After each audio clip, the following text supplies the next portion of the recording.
Hello दोस्तों, टेक्साज in biology में आप सभी का स्वागत है। और आज का जो टॉपिक हम लोग करने वाले हैं वो है इम्ब्रियोजेनी इन डाइकॉट प्लांट्स। तो सबसे पहले हम लोग ये जाने कि इम्ब्रियोजेनी का क्या मतलब होता है। तो आप देखेंगे कि इम्ब्रियोजेनी का मतलब होता है डेवलपमेंट ऑफ इम्ब्रियो। ओके, तो आप देखेंगे कि इसका मतलब होता है डेवलपमेंट ऑफ इम्ब्रियो। मतलब हम लोग इम्ब्रियो का डेवलपमेंट देखने वाले हैं इन डाइकॉट प्लांट्स में। आपको पता है कि इम्ब्रियो किससे डेवलप करता है? जाइगोट से डेवलप करता है। जाइगोट जो है वो डेवलप करता है किसमें? इम्ब्रियो में। ठीक है, जाइगोट का फॉर्मेशन कहाँ हुआ था? तो ये भी हमें पता है, दैट इज माइक्रोपाइलर एंड की तरफ। माइक्रोपाइलर एंड की तरफ हम लोगों ने देखा कि जाइगोट का क्या हुआ, डेवलपमेंट हुआ। एग सेल मेल गैमेट के साथ फ्यूज करके जाइगोट बनाया।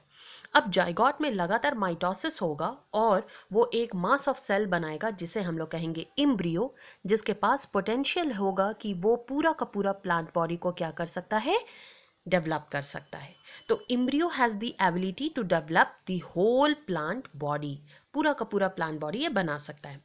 लेकिन ये कैसे डेवलप करता है ये जानने के लिए हमें थोड़ा सा समझना होगा। तो अगर हम लोग जान रहे हैं, अगर हम लोग ओव्यूल को देख रहे हैं, तो क्योंकि जब तक आप इमेजिन नहीं करेंगे तब तक आप इसको सही से समझ नहीं पाएंगे।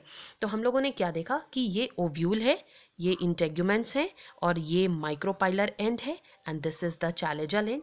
ये आप सभी को पता है। और हम लोगों ने क्या देखा कि जाइगोट जो है वो किस तरफ बना? तो आपने देखा माइक्रोपाइलर एंड की तरफ बना। क्लियर है? अब ये जो जाइगोट है इसको हम लोग अलग से समझेंगे। आप देख रहे हो, दिस इज जाइगोट। क्लियर है? ये जाइगोट में सबसे पहले आप देखेंगे माइटोटिक डिवीजन होगा और ये माइटोटिक डिवीजन कैसा होगा? Transverse division.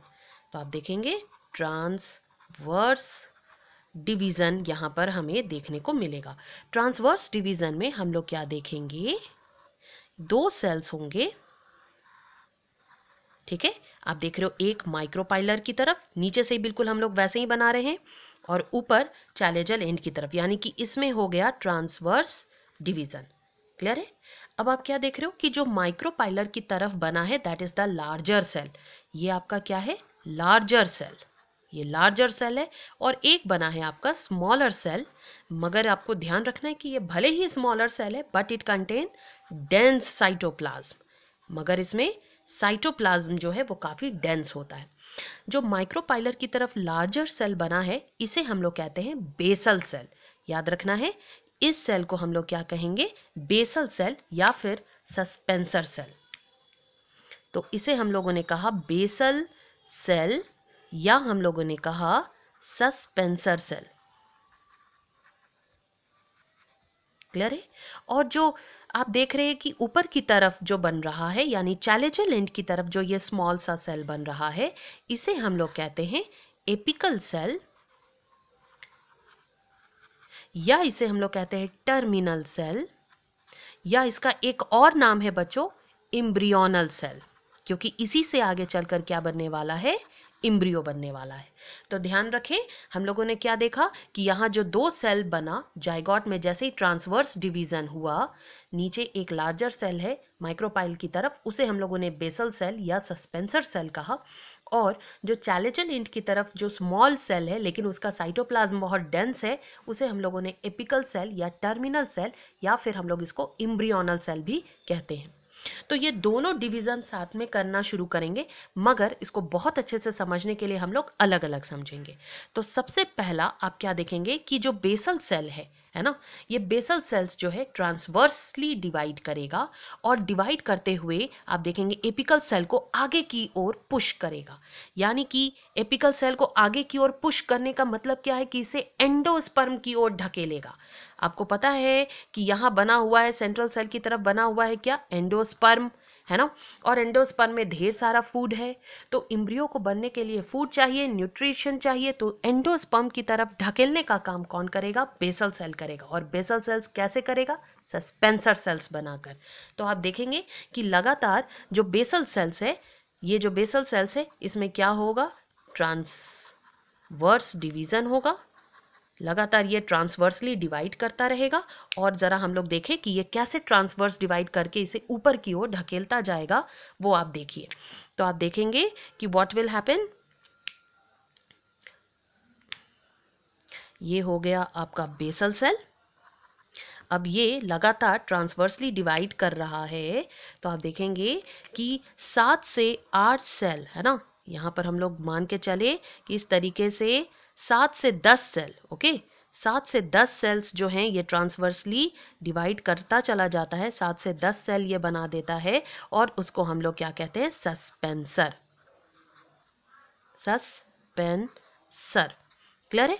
आप देखेंगे कि ये 7 से 10 सेल्स बनाता है और ऊपर में आपका क्या था, एपिकल सेल। एपिकल सेल को ये क्या करता चला जा रहा है, ढकेलता चला जा रहा है, किसकी तरफ, ये हो गया आपका एपिकल सेल। ओके, तो आप देख रहे हैं कि जो बेसल सेल था, यहाँ पे हमारा जो बेसल सेल था वो क्या होता चला जा रहा है, ट्रांसवर्सली लगातार इसमें डिवीजन होता चला जा रहा है, ये ट्रांसवर्सली डिवाइड करता चला जा रहा है। और एपिकल सेल को किसकी ओर ढकेलता चला जा रहा है, तो एपिकल सेल को एंडोस्पर्म की ओर ढकेलता चला जा रहा है, ताकि इसको क्या मिल सके, एंडोस्पर्म से न्यूट्रिशन मिल सके। क्लियर है। अब हम लोग क्या देखेंगे कि ये जो एपिकल सेल से जो अटैच सेल है, यानी कि सस्पेंसर सेल का वो सेल जो एपिकल सेल से अटैच है, इसे हम लोग कहते हैं हाइपोफाइसिस।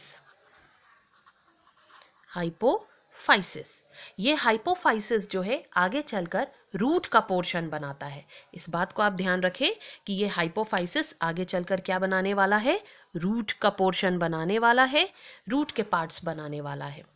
और जो सबसे नीचे की तरफ बेसल सेल रह गया, ये स्वेल कर जाता है, डिवीजन होता रहता है, लेकिन आप देखेंगे कि नीचे का जो सेल है वो स्वेल कर जाता है और इसे हम लोग कहने लग जाते हैं हॉस्टोरियल सेल या हॉस्टोरियल सस्पेंसर। हॉस्टोरियल सस्पेंसर, कई बार इसको हॉस्टोरियम कहकर भी पुकारा जाता है। तो आपने अभी तक क्या देखा बच्चों, अभी तक अगर हम लोग इसको फिर से इमेजिन करें, किसके अंदर, ओव्यूल के अंदर, तो आप देखेंगे कि ओव्यूल के अंदर था embryo sac,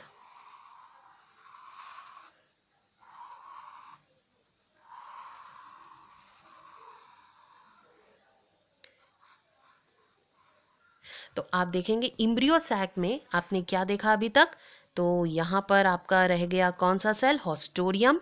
this is haustorium, क्योंकि ये माइक्रोपाइल है, माइक्रोपाइल की तरफ हॉस्टोरियम हो गया।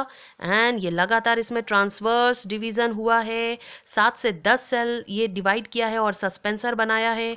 और एपिकल सेल को किसकी तरफ ढकेल दिया है, किसकी तरफ पुश कर दिया है, तो आप देखेंगे एंडोस्पर्म की तरफ, है ना। यहाँ चारों ओर एंडोस्पर्म है ताकि इसको क्या मिल सके, न्यूट्रिशन मिल सके। तो आप देखेंगे कि ये जो लास्ट पोर्शन है दैट इज कॉल्ड हाइपोफाइसिस, ये हाइपोफाइसिस कहलाएगा, जो रूट का पोर्शन बनाएगा। And this is called haustorium. Haustorium या आप हॉस्टोरियल सस्पेंसर भी कह सकते हैं। तो ये आप शायद इमेजिन कर पा रहे हो, ये आपका था बेसल सेल का डिवीजन। तो बेसल सेल यहाँ तक डिवाइड कर गया और अब आप देखेंगे साइमल्टेनियसली एपिकल सेल का कैसे डिवीजन होता है। तो एपिकल सेल को अब हम लोग देखने वाले हैं। एपिकल सेल में हम लोग सबसे पहले क्या देखेंगे, पहले हम लोग नीचे का पोर्शन बना दें, क्योंकि नीचे बेसल सेल तो बना ही हुआ है। तो आप देखेंगे कि नीचे बेसल सेल तो है ही, और साथ में आप देख रहे हो ये सस्पेंसर बनकर रेडी है। और जो एपिकल सेल है उसमें पहले क्या होता है वो हम लोग जानेंगे। तो ये मान लेते हैं है एपिकल सेल। एपिकल सेल में सबसे पहले हम लोग देखेंगे वर्टिकल डिवीजन होता है। आप देखेंगे वर्टिकल डिवीजन होगा और वर्टिकल डिवीजन से ये 2 सेल्ड स्टेज में आ गया। देन हम लोग देखेंगे कि परपेंडिकुलरली एक और डिवीजन होगा और ये 4 सेल स्टेज में आ जाएगा। यानी कि आप देखोगे इसमें एक और डिवीजन होगा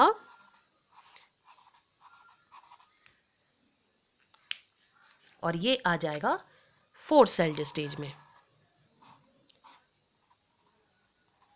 क्लियर है। तो यहां आप कौन सा डिवीजन देख रहे हैं, vertical division. Vertical division in apical cell.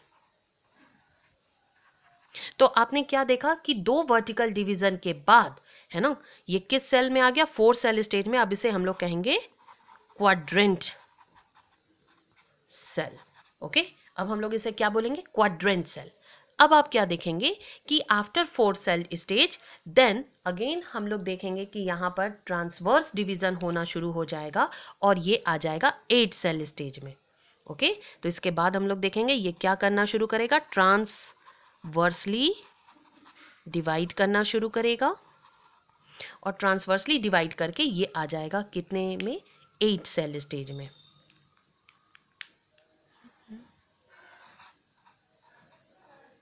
Suppose this is suspensor और अब हम लोग इसको देखेंगे 8 सेल स्टेज में।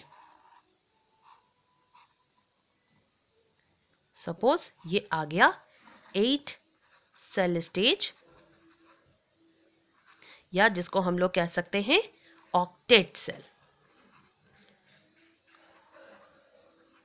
ऑक्टेट सेल स्टेज, तो apical cell octet cell stage में हो गया, यानी 8 सेल स्टेज में हो गया। अब यहां पर हम लोग देखते हैं ये 2 टायर में बढ़ जाता है। 2 टायर में बढ़ जाने का मतलब क्या है? तो आप देखेंगे कि 4 टर्मिनल सेल जो हैं, 4 टर्मिनल सेल क्या करेंगे? ये बनाएंगे कॉटिलिडन और बनाएंगे प्लूम्यूल। ओके, कॉटिलिडन बनाएंगे और क्या बनाएंगे? प्लूम्यूल बनाएंगे। प्लूम्यूल जो कि आगे चलकर आपको पता है किस में डेवलप होने वाला है? शूट में डेवलप होने वाला है। और जो नीचे के 4 सेल आप देखेंगे, ये जो 4 सेल आप देखते हो, ये क्या बनाने वाला है? तो ये आप देखेंगे बनाएगा क्या? रेडिकल, यानी कि हाइपोकोटाइल। क्लियर है? तो आप देखेंगे रूट के पोर्शंस को बनाने में ये क्या करेगा? मदद करेगा। अब यहां पर हम लोग क्या देखते हैं कि इस सेल स्टेज में आप देख रहे हो कि जहां लगातार इसमें डिवीजन होता चला जाएगा, इसके बाद क्या होने वाला है? तो इसके बाद आप देखोगे कि जो आपका एपिकल सेल है ना, एपिकल सेल में लगातार क्या होना शुरू हो जाएगा? डिवीजन होना शुरू हो जाएगा और आप देखेंगे कि चारों ओर इसके सेल जो है बनना शुरू हो जाएगा।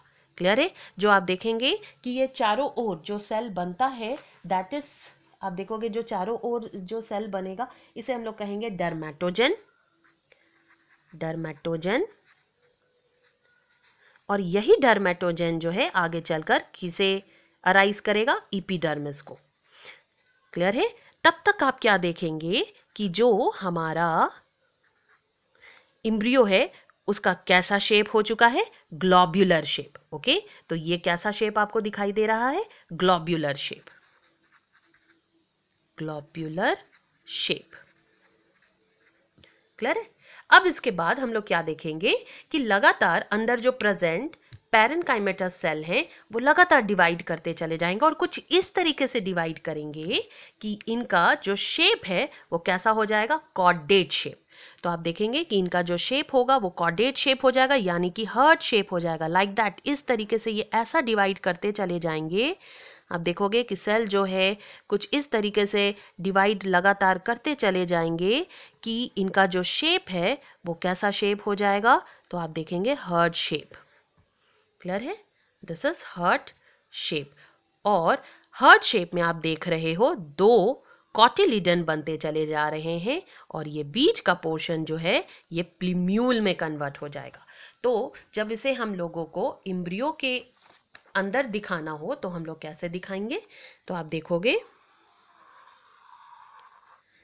ये आपका एम्ब्रियो सैक है।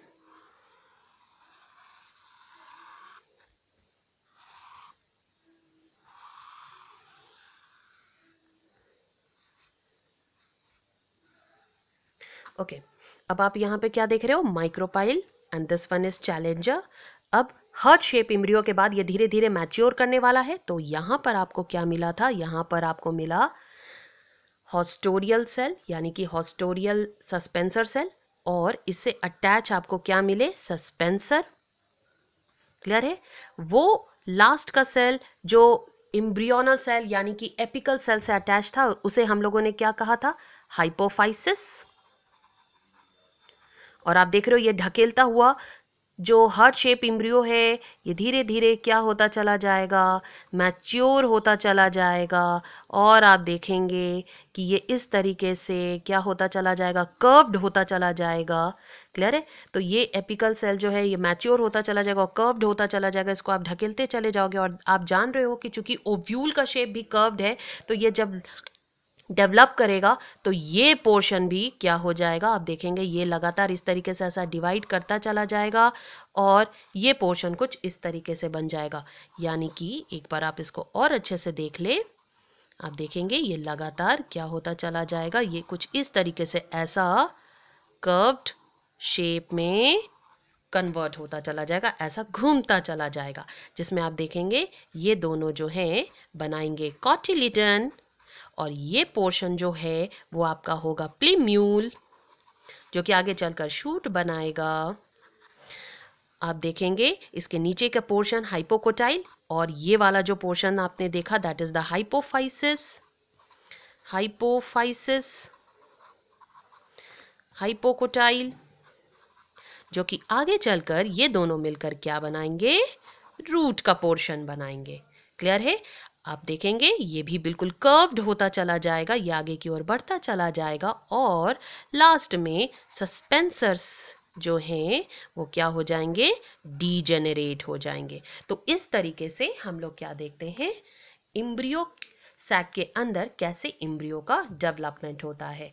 तो आई होप बच्चों ये आप लोगों को समझ में आया हो। और नेक्स्ट वीडियो में हम लोग देखेंगे कि कैसे मोनोकॉट में एम्ब्रियोजेनेसिस होता है, यानी कि एम्ब्रियो का डेवलपमेंट होता है। Thank you.